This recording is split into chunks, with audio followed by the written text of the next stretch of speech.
हे भगवान शिव, इस वीडियो को जो भी सच्चे दिल से लायक करें, उसकी जन्म जन्मांतर की गरीबी को दूर कर देना। हे शिव, हम सब आपकी ही संतान हैं। दोस्तों, मर जाना, लेकिन मुख्य द्वार पर भूल कर भी ऐसे जल मत छिड़कना जैसे कि हम वीडियो में आपको बताने जा रहे हैं। दोस्तों, मुख्य द्वार पर गलत तरीके से जल छिड़कने से घर बर्बाद हो जाता है। और हो सके तो जब भी घर के मुख्य द्वार पर जल छिड़काव करें, तब गणेश जी का यह मंत्र जरूर बोले, जो कि कुछ देर बाद हम आपको वीडियो में बता देंगे। और वीडियो में हम यह भी बताएंगे कि मंदिर में जो एक लोटा जल रखा जाता है उसका क्या करें। मंदिर का लोटा कैसा हो, पीतल का हो, तांबे का हो। और मंदिर में जो एक लोटा जल रखा होता है उस जल का हम क्या करें। कुछ लोग करते हैं गलती और बाद में पछताते हैं। ऐसी गलती आप कभी मत करना, नहीं तो कंगाल हो जाओगे, बर्बाद हो जाओगे। मंदिर में एक लोटा जल ऐसे कभी मत रखना। दोस्तों, कुछ लोग यहां पर ऐसे भी होंगे जो इस वीडियो को बीच में ही छोड़ दियाच देंगे। अगर इस वीडियो को आपको छोड़ देना ही है तो अभी छोड़ दियाच देना, परंतु गणेश जी भगवान का अपमान मत करना वीडियो को अधूरा छोड़ दद कर। इसलिए आपको घर के मुख्य द्वार पर जल कैसे ढकना है, इस कार्य विधि को पूरा ही देखे। आधा अधूरा देखने से समझ लेना आप भगवान का अपमान कर रहे हैं। दोस्तों, बहुत समय से आप लोगों के प्रश्न आ रहे हैं कि मुख्य द्वार पर जल छिड़कने का सही समय क्या होता है और सही विधि क्या होती है। किस समय हमें जल छिड़कना चाहिए और क्या मुख्य द्वार पर जल छिड़कने के लिए स्नान करना आवश्यक है या बिना स्नान किए भी मुख्य द्वार पर जल का छिड़काव किया जा सकता है। झाड़ू लगाने से पहले या फिर झाड़ू लगाने के बाद जल छिड़कना चाहिए। और एक और प्रश्न आया है कि क्या पीरियड्स में हम अपने घर के मुख्य द्वार पर जल का छिड़काव कर सकते हैं या मुख्य द्वार पर दीप दान कर सकते हैं। और जल से ही जुड़ा हुआ एक और प्रश्न है आपका के मंदिर में जो प्रतिदिन हम एक लोटा जल रखते हैं, उस जल का हमें क्या करना चाहिए, किस प्रकार प्रयोग करना चाहिए। क्या हम उसे खाने में प्रयोग कर सकते हैं या फिर हम किसी पौधे में डाल सकते हैं। उस जल का उपयोग किस प्रकार से होना चाहिए। और कुछ लोगों का कहना यह है कि जब हम मुख्य द्वार पर जल ढकते हैं तो घर के अंदर की तरफ से जल छिड़कें या घर के बाहर की तरफ से जल का छिड़काव करें। इसके बारे में कई लोग शंका में हैं। आज यह शंका भी दूर हो जाएगी। और मुख्य द्वार पर जल छिड़कने से संबंधित आपका अगला प्रश्न है कि कई ऐसे लोग हैं जो कि फ्लैट में रहते हैं, कुछ ऐसे लोग हैं जो कि किराए के मकान में रहते हैं, एक ही कमरे में रहते हैं, तो उन्हें अपने घर पर मुख्य द्वार पर दीपदान किस प्रकार से करना चाहिए, जल कहां छिड़कना चाहिए। मतलब वह इस जगह को मुख्य द्वार मानकर वहां पर मुख्य द्वार से जुड़े हुए उपाय करें।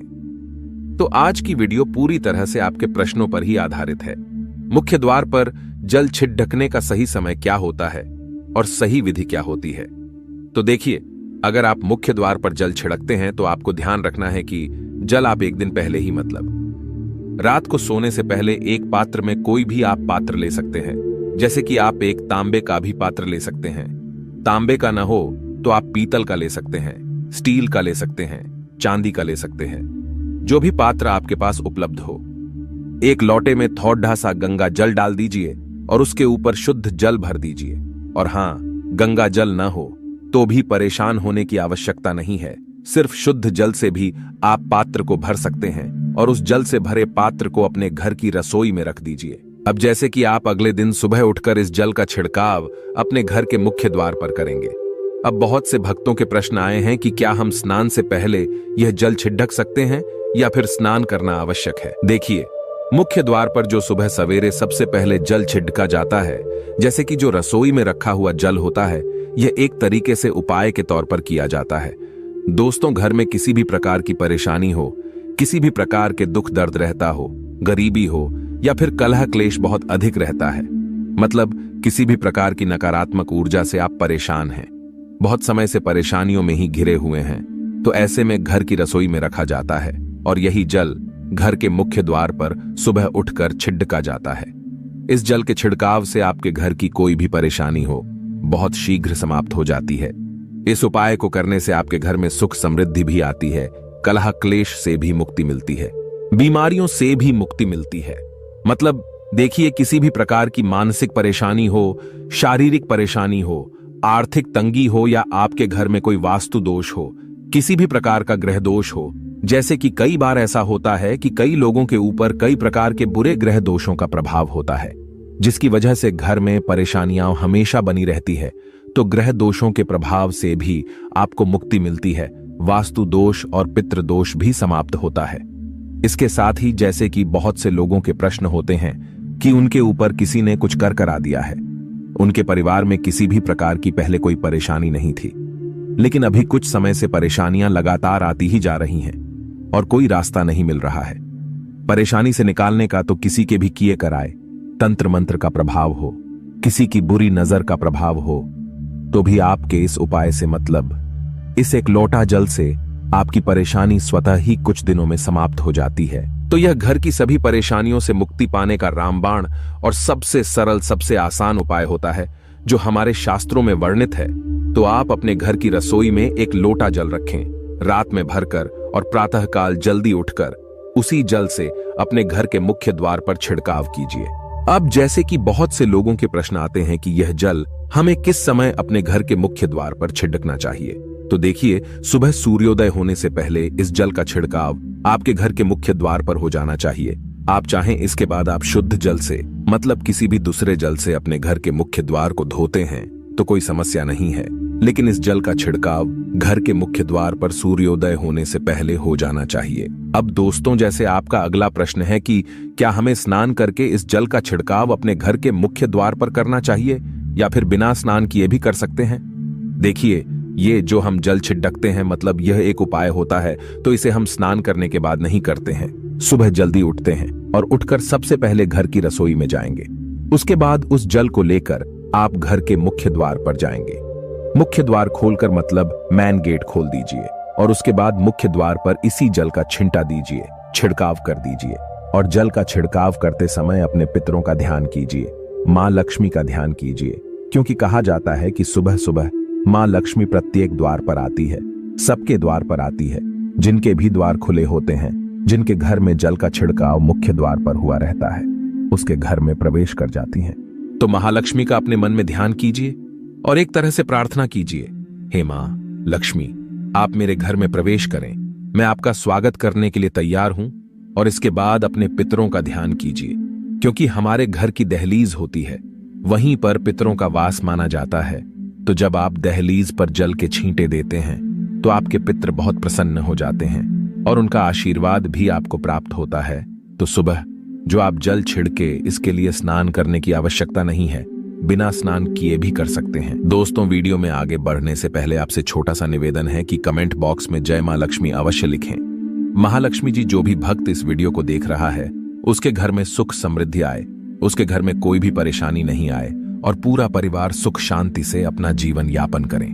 दोस्तों, अगर तुम में से कोई महालक्ष्मी जी को मानता है तो अगर सच में ही भक्त हैं, आप इस वीडियो को लाइक कर कमेंट बॉक्स में एक बार जय महालक्ष्मी लिख देना और उसके मन में जो भी मनोकामना है वह पूरी कर देना। अब दोस्तों, आपका अगला प्रश्न है कि क्या झाड़ू लगाने के बाद हमें जल का छिड़काव करना चाहिए या फिर झाड़ू लगाने से पहले भी जल का छिड़काव कर सकते हैं? तो देखिए, जैसे मैंने आपको पहले ही बताया था कि उठने के बाद सबसे पहला कार्य जो आपको करना है वह जल का छिड़काव ही करना है। उसके बाद आप झाड़ू लगा सकते हैं, लेकिन एक चीज का ध्यान रखिए, जब हम सोकर उठते हैं तो सबसे पहले बिस्तर पर बैठे हुए ही अपने दोनों हथेलियों को जोड़कर और दोनों हथेलियों को सामने से जोड़कर पूरी हथेली को देखा जाता है। उसमें मां लक्ष्मी का ध्यान किया जाता है। उसके साथ ही 5 देवताओं का ध्यान किया जाता है। 5 देवता कौन कौन से होते हैं? मां दुर्गा, भगवान शिव, भगवान श्री हरि विष्णु, गणपति, गजानन और भगवान सूर्य देवता। 5 देवताओं का ध्यान हम अपने हाथों में ही करते हैं, हथेलियों में ही करते हैं। कराग्रे वसते लक्ष्मी, कर मध्य सरस्वती, कर मूल्य तु ब्रह्मा, प्रभाते कर दर्शनम। दोस्तों, इस मंत्र का उच्चारण आप चाहें तो कर सकते हैं, नहीं करते हैं तो भी कोई बात नहीं। अपने इष्ट देवता का और 5 देवताओं का ध्यान अपनी हथेलियों में कर लीजिए। उसके बाद दोनों हाथ जोड़कर सभी देवी देवताओं को प्रणाम किया जाता है और उसके बाद अपने हाथ से पृथ्वी का स्पर्श करते हैं, धरती को छूकर प्रणाम करते हैं 2 बार या 3 बार और उसके बाद अपना दाहिना पांव पृथ्वी पर रखते हैं। दोस्तों, धरती पर रखते हैं, उसके बाद ही बाकी के जो सभी कार्य होंगे वो उसके बाद ही किए जाएंगे। जल का छिड़काव आप उसके बाद ही करेंगे, मतलब सुबह उठने के बाद सबसे पहले हथेलियों के दर्शन, फिर धरती को प्रणाम कीजिए, फिर धरती पर पैर रखें और उसके बाद रसोई में जाकर आपको जल लेना है और घर का मुख्य द्वार खोलकर मुख्य द्वार पर जल का छिड़काव करना है, मां लक्ष्मी का और अपने पितरों का ध्यान करना है।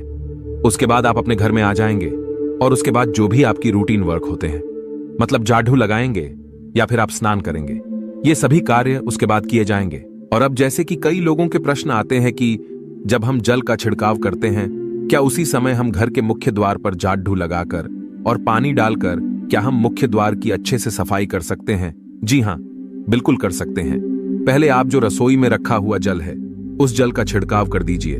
उसके बाद और भी पानी डालकर, मतलब अगर आपके पास जल और उपलब्ध है तो और जल लेकर और घर के मुख्य द्वार की अच्छी तरह से झाड़ू से या कैसे भी सफाई कर सकते हैं। और कई लोगों के प्रश्न आए हैं कि हम किसी फ्लैट में रहते हैं या फिर किसी ऐसे कमरे में रहते हैं, किराए के कमरे में, कि हमारे पास एक ही कमरा है, तो हम जल का छिड़काव या फिर दीपदान कहां पर करें?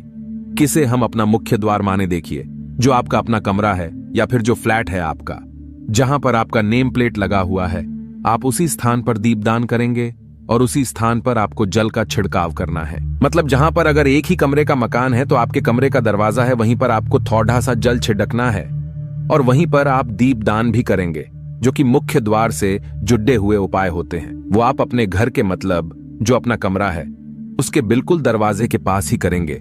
और आपका अगला प्रश्न है कि क्या पीरियड में हम अपने घर के मुख्य द्वार पर जल का छिड़काव कर सकते हैं, दीपदान कर सकते हैं? देखिए, जल का छिड़काव करने के लिए पीरियड हो या ना हो, उससे कोई फर्क नहीं, पडीडी डेता जल का छिड़काव कर सकते हैं।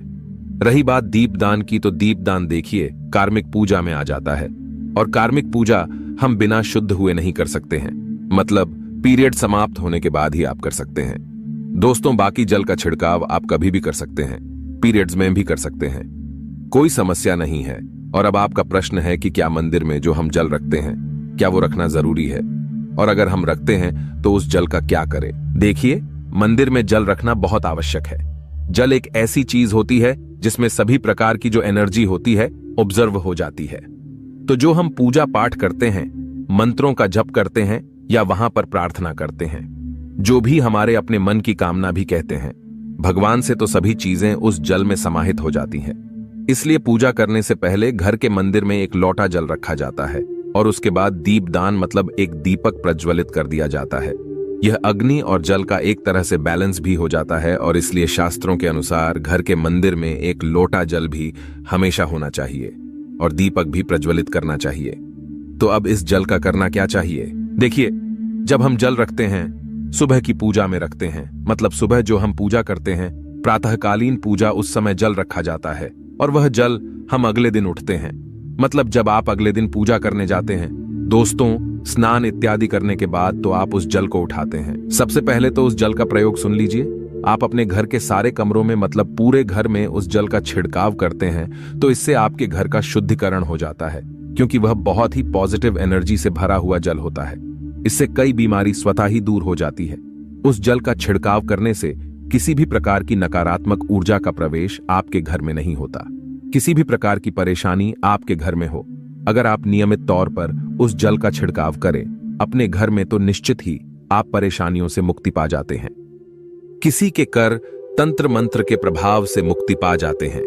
दूसरा इसका उपाय आप कर सकते हैं, जैसे कि घर में कोई बीमार है तो आप इस जल को उस व्यक्ति को पीने के लिए दे सकते हैं, और यह जल इतना पावरफुल होता है कि इस जल को पीने से बढ़ी बीमारियों से, मतलब लंबी बीमारियों से भी धीरे धीरे राहत मिलने लग जाती है। कई बार होता है ना कि आप लोगों के प्रश्न आते हैं कि दवाई तो हम कर रहे हैं, लेकिन दवाई हमें लगता ही नहीं है, दवाई का कोई प्रभाव ही देखने को नहीं मिलता। तो ऐसे में अगर दवाई के साथ साथ उस जल को पीने के लिए रोगी को दिया जाए, यानी मेडिसिन इसी पानी से अगर खाई जाए, तो बहुत अच्छी दवाइयां काम करने लग जाती है। और जैसे कि परिवार में अगर बहुत अधिक कलह क्लेश रहता है, हमेशा आपस में सामंजस्य बनता ही नहीं है, आपस में हर बात पर मतभेद होता है, तो परिवार के सभी सदस्य इस जल में से अगर थोड़ा थोड़ा पीते हैं तो धीरे धीरे विचारों में परिवर्तन आने लग जाता है, सकारात्मक विचार सभी के होने लग जाते हैं और आपस में समन्वय होने लग जाता है। घर से कलह क्लेश और मतभेद हमेशा के लिए समाप्त हो जाते हैं। और मंदिर में रखे हुए जल का अगला उपाय क्या है? देखिए, अगर आप कोई दुकान करते हैं, कोई व्यापारिक स्थल है आपका, तो प्रतिदिन इसी जल में से थोड़ा सा जल ले जाकर दुकान पर, व्यापारिक स्थल पर छिड़काव कीजिए। इससे आपका दुकान, आपका काम बहुत अच्छा चलता है। मतलब किसी भी प्रकार की परेशानी आपके व्यापारिक स्थल पर नहीं आती है, क्योंकि जैसा मैंने आपको बताया, ये जो जल होता है बहुत पावरफुल होता है, बहुत पॉजिटिव होता है। अब मंदिर में रखा एक लोटा जल पावरफुल और पॉजिटिव से भरा क्यों होता है? क्यों इसमें सकारात्मक ऊर्जा का भंडार होता है? आइए जानते हैं। देखिए, जल जो होता है अमृत हुआ, मीठे मीठे फल हुए, भोजन हुआ, अनाज हुआ, उससे भी बढ़कर माना जाता है। देवी देवता आपके दिए हुए इसी जल को ग्रहण करते हैं। मंदिर में एक लोटा जल रखना उतना ही जरूरी है जितना आप सुबह, दोपहर, शाम का भोजन करते हैं। जब हम भगवान की पूजा करते हैं और तांबे के पात्र में या पीतल के पात्र में एक लोटा जल जरूर रखते हैं। जल जो होता है सागर रूपी होता है और यही सागर आपकी नैया पार लगता है। मंदिर में एक लोटा जल रखने का कारण एक और यह होता है कि जो लोग भगवान को डेली भोजन नहीं करा सकते तो वह मंदिर में एक लोटा जल रखते हैं ताकि भगवान इसे ग्रहण करें, और यह जल रूपी प्रसाद इसके अगले दिन, यह सुबह के समय आप प्रसाद समझकर ग्रहण करें। लेकिन याद रहे, मंदिर में रखा लोटा जल कभी भी तुलसी में अर्पित नहीं करना चाहिए। उसके लिए आप अलग से तांबे के पत्र से तुलसी में जल अर्पित कर सकते हैं, क्योंकि यह जल सभी देवी देवता ग्रहण करते हैं, तो इसीलिए तुलसी में डालना वर्जित है। लेकिन हाँ, अगर आपके घर में लड्डू गोपाल है, राधा कृष्ण है और आप एक लोटा जल उनके लिए अर्पित करते हैं, तो आप अगले दिन यानी सुबह के समय वह जल तुलसी में चढ़ा सकते हैं। मंदिर में जो एक लोटा जल रखा होता है, उसके अगले यानी सुबह के समय आप इस जल से अपनी आंखें जरूर धोया करें। इससे आंखों में रोशनी बढ़ती है और आंखों में जितनी भी बीमारी आ जाती है वह दूर होती है। शास्त्रों के अनुसार जो लोग मंदिर में एक लोटा जल भरकर नहीं रखते तो उनके घर में अकाल पड़ जाता है, घर कंगाल हो जाता है, बर्बाद हो जाता है, परिवार में मुसीबतें आ जाती हैं और गरीबी का आगमन हो जाता है। आप चाहें तो एक लोटा जल में पुष्प आदि डालकर रख सकते हैं, बहुत ही शुभ माना जाता है। मंदिर में जो जल रखा जाता है उससे हम और क्या क्या कर सकते हैं, आइए जानते हैं। तो इस जल का छिड़काव करने से बहुत सारी परेशानियां स्वतः ही समाप्त हो जाती हैं। जैसे अगर आपके दुकान पर किसी की नजर लगी है, बहुत से लोगों के प्रश्न आते हैं कि हमारे काम को किसी ने बांध दिया है, मतलब किसी की बुरी नजर ऐसी लग गई है कि पहले तो दुकान बहुत अच्छी चलती थी, अब नहीं चल रही है, तो आप इस उपाय को कर सकते हैं। निश्चित ही बहुत जल्द ही आपको परेशानियों से मुक्ति मिल जाती है और दिन दुगनी रात चौगुनी आपके व्यापार में तरक्की होती है। और हाँ, मंदिर में रखे हुए जल को आप अपने घर की रसोई में, खाना बनाने में, पीने में भी प्रयोग कर सकते हैं। लेकिन खाना बनाने में प्रयोग तभी कीजिए जबकि आपके घर में बिल्कुल सात्विक भोजन बनता हो, मतलब लहसुन प्याज अगर आपके घर में बनता हो तो खाना बनाने में इस जल का प्रयोग नहीं किया जा सकता है। फिर आप इस जल को थोड़ा थोड़ा परिवार के सदस्य मिलकर ग्रहण कर सकते हैं और बचे हुए जल को आप अपने घर में पौधों में डाल सकते हैं। तो देखिए, ऐसा नहीं है कि मंदिर पर रखा हुआ जल बेकार होता है, किसी काम का नहीं होता है। बहुत सारे उपयोग इस जल के होते हैं और वैज्ञानिक तौर पर